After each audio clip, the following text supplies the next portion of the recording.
Welcome back, friends, to A1 Storyteller, the place where true stories come to life. Stories that will make your heart race, your soul ache, and your spirit soar. Here, we dive deep into the moments that define who we really are. Moments of heartbreak, injustice, hope, redemption, and triumph. Because in every corner of the world, someone is living a story that deserves to be told. A story that reminds us all. Respect has no price tag. True worth shines from within. And today's story. It's one of those rare gems that will make you angry, make you cheer, and ultimately leave you inspired beyond words. It's the story of a man who was judged by his appearance, humiliated publicly, but who, with quiet dignity and the help of a future king, proved that true honor always wins. Sit back, grab your coffee, settle in, because this is not just a story, it's a life lesson you will never forget. Welcome to today's journey on A1 Storyteller. Now, let's begin. The cold London wind sliced through the morning fog like a blade, but Thomas Bennett stood unmoving, a pillar of honour outside the gates of Buckingham Palace.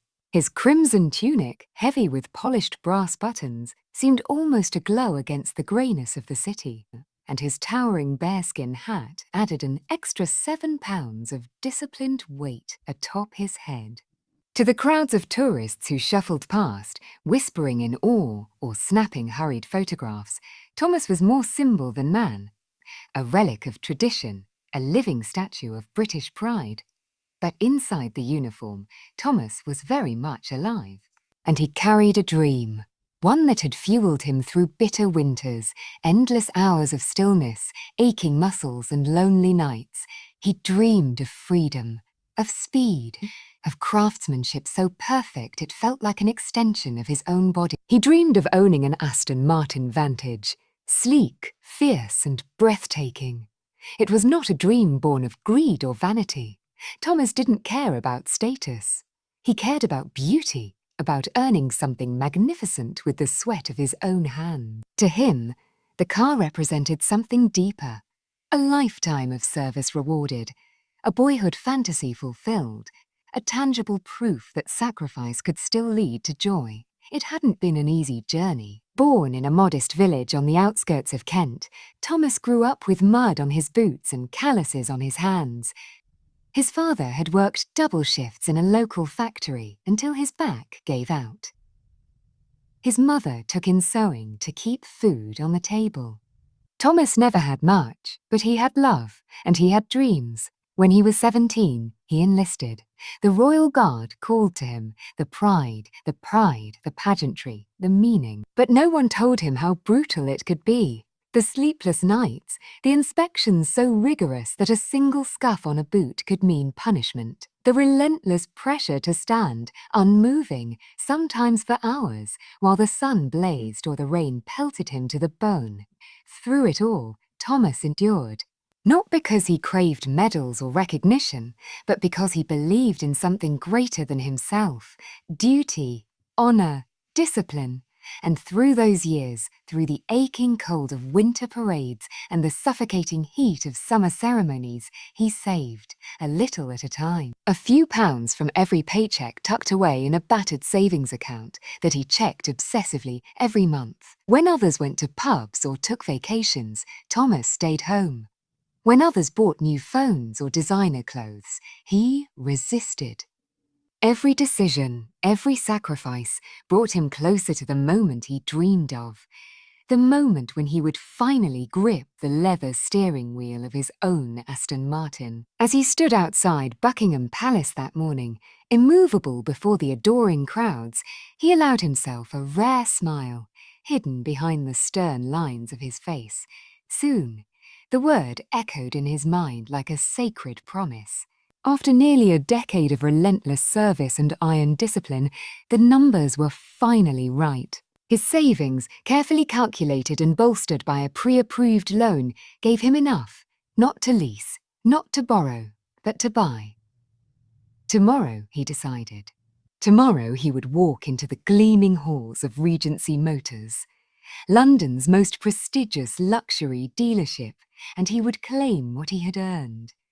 Little did Thomas know, tomorrow would bring not triumph, but a trial that would shake the very foundation of his pride. The morning sun slanted through the elegant glass storefront of Regency Motors, illuminating a dazzling array of vehicles lined up like priceless jewels in a display case. Aston Martins, Bentleys, Lamborghinis, each one gleamed under the careful lighting, polished to an impossible shine. Thomas approached with reverence, his heart hammered against his ribs, a steady drumbeat of anticipation. He wore his best outfit, a simple blue dress shirt, tucked crisply into freshly ironed black slacks, and his most polished black shoes. Nothing flashy, nothing ostentatious, just clean, respectful, dignified. As he pulled open the massive glass door, the electronic chime overhead pinged softly, heads turned. For a moment, Thomas thought he saw curiosity in the eyes of the impeccably dressed salesman scattered throughout the showroom. Then came something else, a flicker of assessment, a subtle sneer from the nearest one, masked behind a frozen, corporate smile. Thomas ignored it. He had learned long ago that appearances deceived. He carried himself tall, his back straight from years of parade training, and he walked toward the Aston Martins with the confidence of a man who belonged. He stopped before a Vantage, black as midnight, sleek as a panther, about to pounce. The car seemed alive under the showroom lights, its curve sensual, its stance defiant. Thomas took a slow breath. This was it. He could almost hear the rumble of the engine, feel the vibration under his skin. He reached out a hand, fingertips just inches from the door handle. "Excuse me, sir." A sharp voice cut through the air. Thomas turned to see a man approaching, late 40s, gaunt, dressed in a tailored grey suit with a silk pocket square and a gold Rolex flashing at his wrist. The manager, his eyes travelled from Thomas's worn but clean shoes, up his pressed shirt to his neatly combed hair. And in that glance, Thomas felt the silent judgment hit him like a slap. He typically require appointments for vehicle demonstrations, the manager said, his smile strained and unconvincing. "I'm here to buy," Thomas replied, his voice calm, measured. "I have my financing ready. I'd like to look at the Vantage, please." There was a pause, a long, uncomfortable pause. Behind the manager, a few younger salesmen had stopped pretending to busy themselves with paperwork. They watched, smirking slightly. The manager gave a small, theatrical sigh. "Sir, these vehicles are very expensive. We prefer to work with qualified buyers only. Perhaps another dealership might better suit your needs." Thomas stiffened, feeling the words like knives in his gut. He could have pulled out his bank documents right there. He could have listed his years of service to the Crown. He could have shouted, demanded, raged. But dignity was a hard habit to break. His jaw tightened. He lowered his hand. Without another word, Thomas turned on his heel and walked out. "You do." Behind him, he heard muffled laughter, the kind that stabs deep, the kind that tries to make you small. The heavy glass door swung shut behind him, sealing him outside like an unwanted ghost. The sky above had clouded over, casting the city in a dull, lifeless grey. Thomas stood there for a long moment, fists clenched in his pockets, heart pounding with humiliation. Was this what a decade of sacrifice had bought him? To be judged not by the weight of his deeds, but by the cut of his shirt. But even as anger boiled within him, something else flared stronger, resolve. He would not let them have the last word. He would not let their narrow vision define his worth. He had endured worse. He had marched through hell and back with his head held high, and he was not done yet, not even close. The next morning, the bells of Westminster tolled over a misty London, the sound rolling across the river like a slow drumbeat.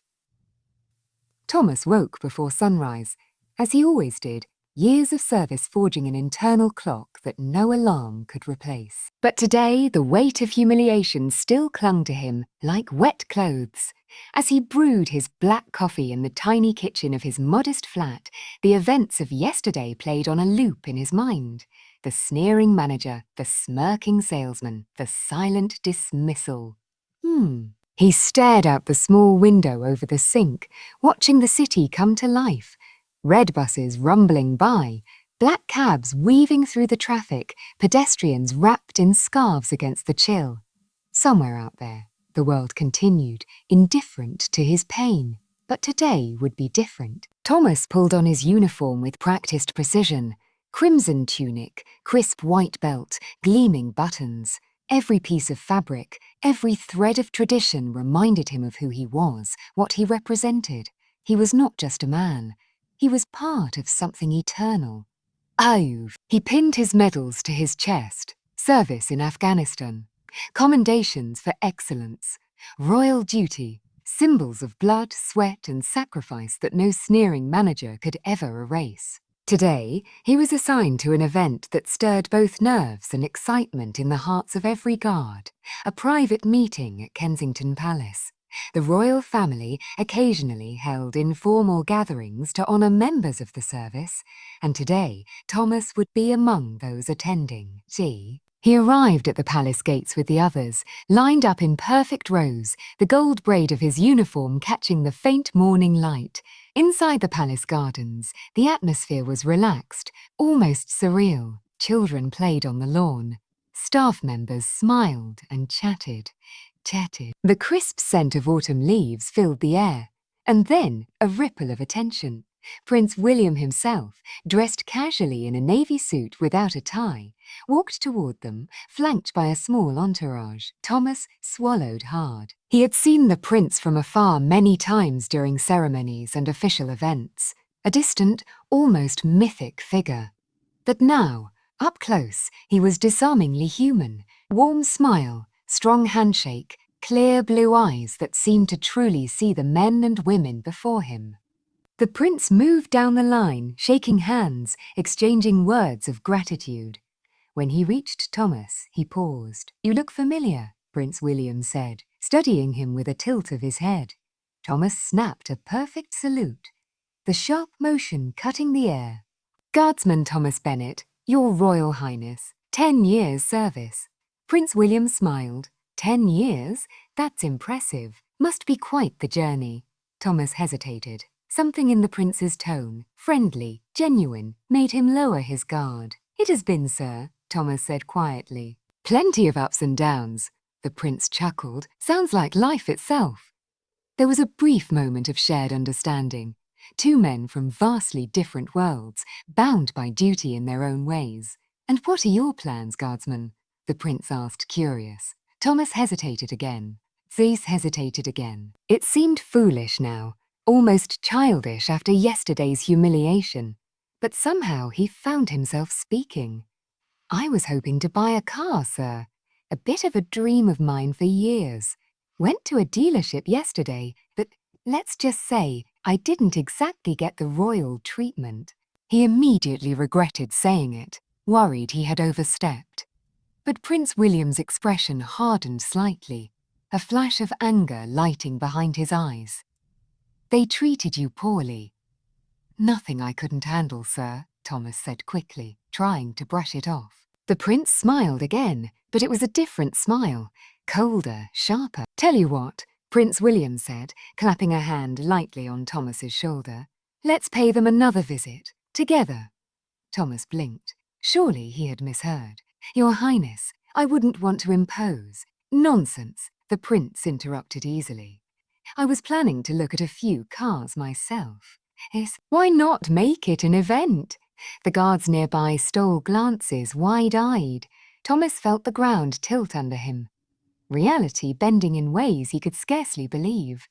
Today was going to be very different indeed. By noon, a black Range Rover pulled up in front of Regency Motors, and from the back seat stepped Prince William, dressed in the quiet elegance of casual nobility, tailored navy blazer, open collar shirt, polished leather shoes. Behind him, stepping out with quiet, squared-shoulders dignity, came Thomas Bennett, still in his full ceremonial uniform.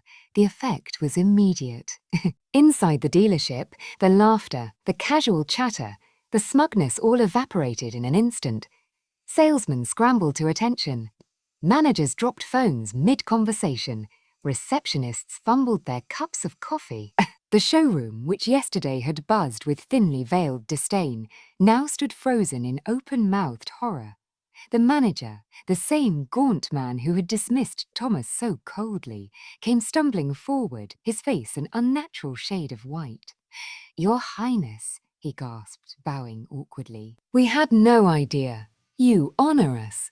Prince William's expression was polite but cool, his royal mask firmly in place. "Good afternoon," he said. His voice was crisp, cutting across the room like a blade. "I understand that my friend here came yesterday, hoping to buy a car." The manager's mouth opened and closed like a fish gasping for air. Prince William turned slightly toward Thomas, gesturing with a small, almost theatrical flourish. "And yet," the prince continued, voice growing firmer, "he was, how shall we put it, unwelcome." The word hit the marble floors like a hammer. Thomas stood silently, his posture perfect, his eyes straight ahead. But inside, his heart hammered with quiet triumph. The entire staff seemed to collectively shrink. "And no, Your Highness," the manager stammered. "Just a misunderstanding." "I assure you." Prince William arched an eyebrow, a subtle, deadly expression of disbelief. "Really? Because from where I stand," he said, his tone silky and lethal, "it seems you judged a man not by his character or his service to his country, but by the cut of his clothes." The manager paled even further. "It was not our intention." Prince William cut him off with a slight regal gesture. "Save it." He turned to Thomas with a smile. A real one this time, full of warmth. "Now then, Guardsman Bennett," he said. "Which car was it?"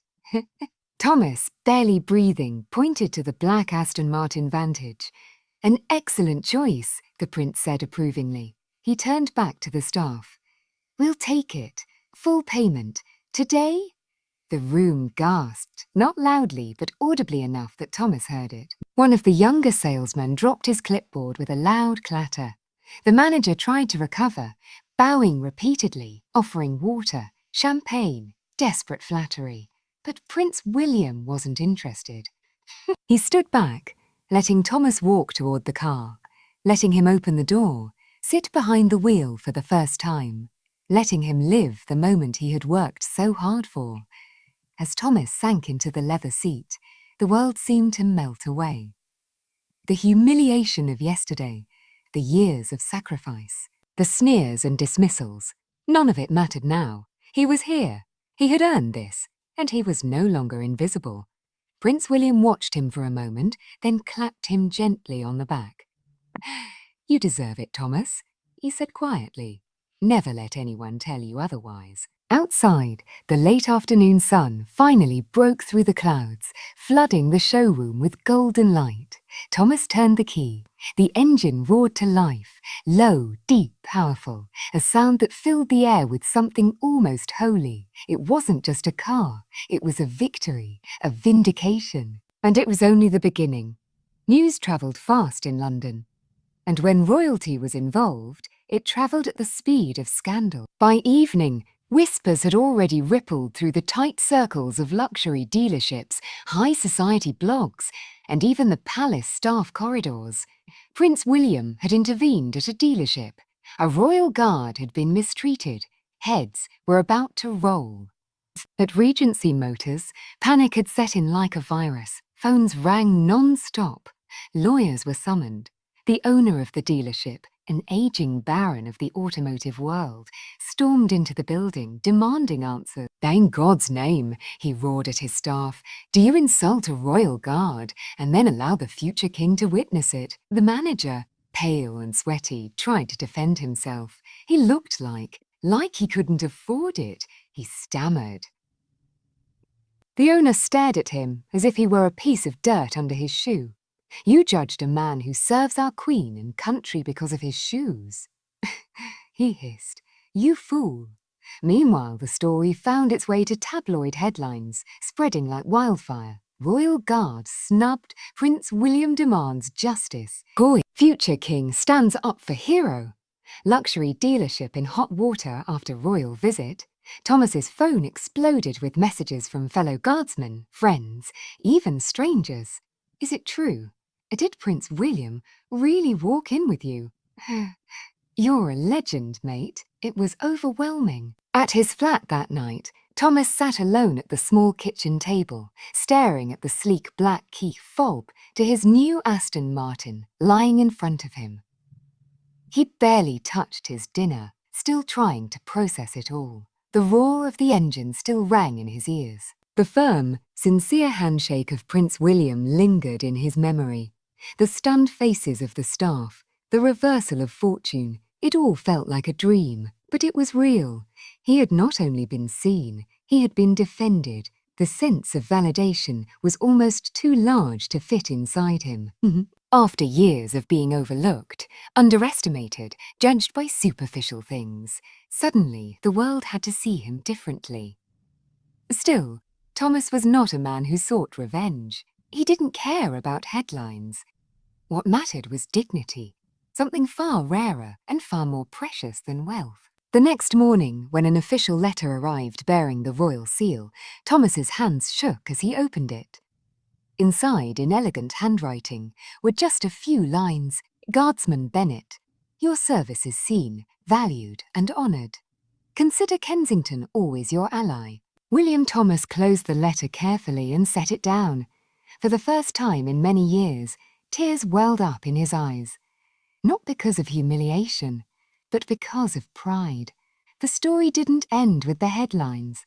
Within days, an official investigation into Regency Motors began, not just for their mistreatment of Thomas, but for long-standing accusations of racial profiling, elitist snobbery, and unethical practices that had quietly brewed under the surface for years. Customers came forward. Former employees spoke up. Anonymous reviews resurfaced, no longer ignored but now treated as evidence. The manager who had sneered at Thomas was swiftly fired. Public relations teams were deployed in a frenzy, scrambling to patch the gaping hole in the dealership's reputation. But some damages can't be undone with apologies or money. Meanwhile, Thomas's life transformed in ways he hadn't expected. He was invited to speak at a special ceremony at Buckingham Palace, honouring military service members. Dressed not in ceremonial garb, but in a sharp black suit, Thomas stood before hundreds of dignitaries, his story now known across the nation. He spoke simply, without theatrics. Never judge a man by the price of his shoes or the cut of his coat. Judge him by the strength of his character and the honour of his service. The room erupted in a standing ovation. Among the crowd, Thomas spotted a familiar figure, Prince William, nodding with pride. Offers began to flood in. Interviews, book deals, motivational speaking circuits. Thomas turned most of them down. He didn't want fame. He didn't want to become a symbol. He just wanted to live with dignity. To drive his dream car down the roads he had defended with the pride of a man who knew what he was worth. One bright Saturday morning, Thomas took his Aston Martin out for a spin across the countryside. The wind in his hair, the engine growling under him like a living thing, the golden fields rolling out to the horizon. It felt like freedom, pure and unfiltered. At a quiet village cafe, he parked and sat outside sipping strong black coffee, the sun warming his face. An elderly veteran approached him, leaning on a cane. "That's a fine motor you have there, lad," the man said with a twinkle in his eye. Thomas smiled. "Thank you, sir. You earned it." Thomas thought for a moment of the years of hard service, the scars, the sacrifices, the humiliation turned to triumph. "Yes," he said simply. "I did." The old man chuckled. "Good. Then drive it like you stole it." Thomas laughed, the sound light and free. For the first time in a long time, he wasn't a faceless guard in a crimson tunic. He was Thomas Bennett, a man seen, a man respected, a man who knew his worth. No matter what suit he wore, no matter what car he drove. And this was only the beginning. Months passed. Winter draped London in a soft white blanket. the mist curling around the ancient stone walls of the city, the bells tolling in the frosty air. Thomas Bennett's life had evolved quietly, away from the frenzy of headlines. He had returned to duty, standing once again outside Buckingham Palace, tall, proud, immovable.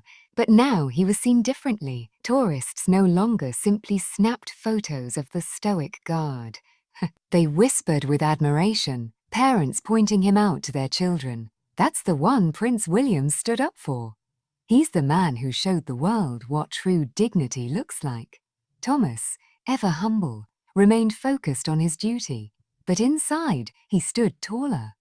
He knew he carried not just the weight of a bearskin hat and red uniform, but the weight of a story that mattered. A story bigger than luxury cars, bigger than public embarrassment or viral news, bigger than him. It was the story of every person who had ever been judged by appearances.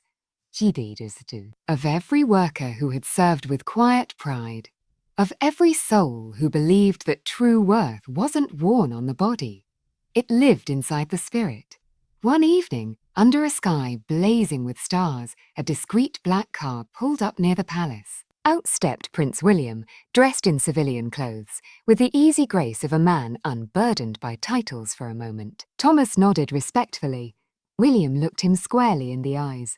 No cameras, no reporters, just two men speaking from the heart.